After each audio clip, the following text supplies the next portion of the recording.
Kino's Journey, Death Parade, Violet Evergarden, and the Ancient Magus Bride. All of these shows are vastly different from each other, each shining in their own way, and each of them telling some of the best stories I've ever had the joy of experiencing. However, a main connection all of these shows possess is how they excel in one of my favorite practices I've seen in anime. And that practice is telling a full story, beginning, middle, and end, in just a single episode. Now you might ask what I mean by this. After all of the anime I just listed have overarching stories that play out over the course of their entire shows.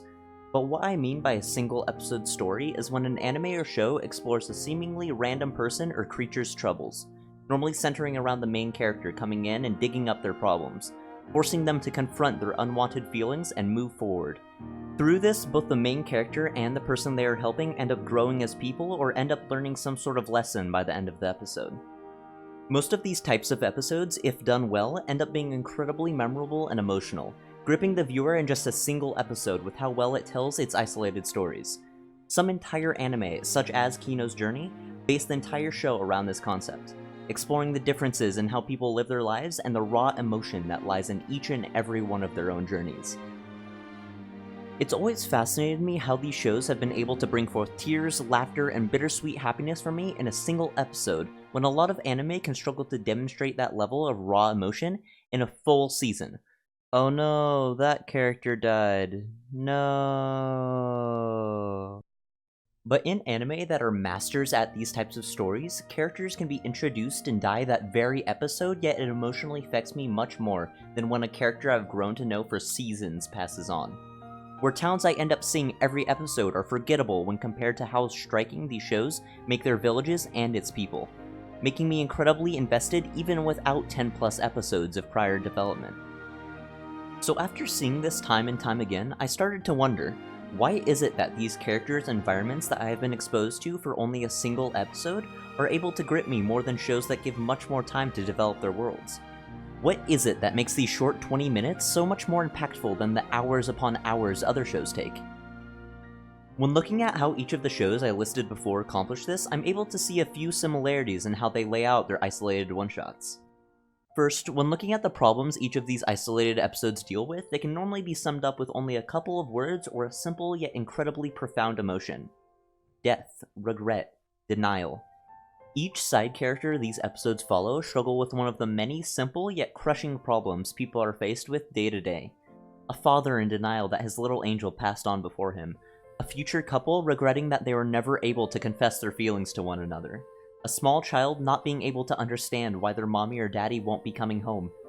Each of these concepts don't need episodes and episodes of build-up, because the emotion each of these characters experience are often incredibly sudden, and because of how sudden they are, these characters are quite often caught completely off guard, making them show their raw emotion for all to see, and it is the simplicity behind their feelings that makes it hit all the harder.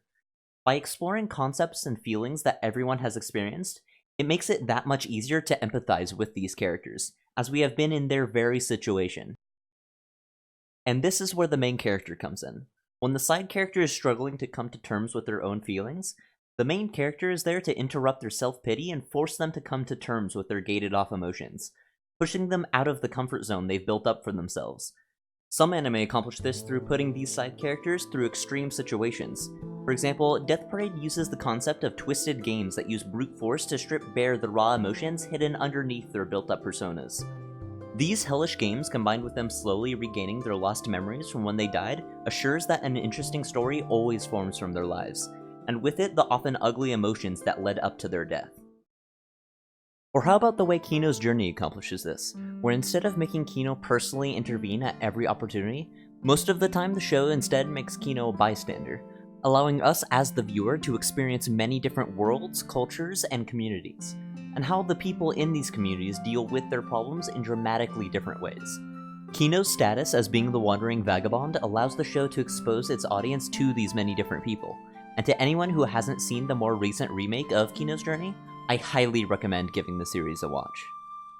Yet another way these types of anime force characters to confront their feelings is by the main character's direct involvement, with them personally intervening, either through dredging up the side character's unwanted memories or helping them complete a task that allows them to move on. For anyone who has seen Violet Evergarden, if you for some reason haven't seen this anime yet, it holds the medal for the most beautiful anime I've ever seen. So yeah, make sure you give it a watch. But for anyone who has seen the show, they know that Violet as a character is able to accomplish this method of meddling and solving problems better than almost any other character. Through her ability of being able to put feeling and emotion onto paper, she has been able to help many overcome the traumatic events that are making them unable to move forward with their lives. And personally, I think that no episode represents this better than episode 10. I'm not going to spoil the episode, as it is a journey that I think everyone needs to experience for themselves, but for those who have seen it, they know that this episode is able to introduce and develop characters to the point where when the events that are laid out from the beginning of the episode finally play out, it brings across some of the strongest emotions I've ever experienced in my years of watching anime. For those who think I may be exaggerating, I straight up cried at the end of this episode over characters that I only knew for 20 minutes. Violet Evergarden's way of introducing characters that emulate the way we feel emotion and how we live day to day dealing with our feelings came across with such a haunting accuracy. But because of this, I was able to connect with these characters even with me knowing next to nothing about them. Seeing that these shows are able to pull off a flawless beginning, middle, and ending in a single episode really gives a testament to just how much care the people behind them put into every frame. Succeeding at creating characters who feel so lifelike that watching them try and overcome their problems brings forth such genuine emotion. All of the anime I just raved about are some of my favorite examples of shows that have been able to tell full stories in just a single episode. And while I didn't speak too much on how the Ancient Magus Bride uses this method, as I have already devoted an entire video on how good the show incorporates its fantasy elements, but each of these anime have had episodes that have struck with me for months past my initial viewing, because of how well they have been able to present the lives of their characters. These standalone stories have been able to tell some of the most hard-hitting and memorable tales I've ever had the joy of experiencing. These episodes have been responsible for some of my most bittersweet smiles, ugliest cries, and have shown me characters and cultures that will stay with me for the rest of my life. This is why I love this type of story format, as it allows the animators to create some of the most hard-hitting and real stories I've ever seen. And for anyone who hasn't already had the pleasure of experiencing these shows, I honestly can't recommend each and every one of them enough.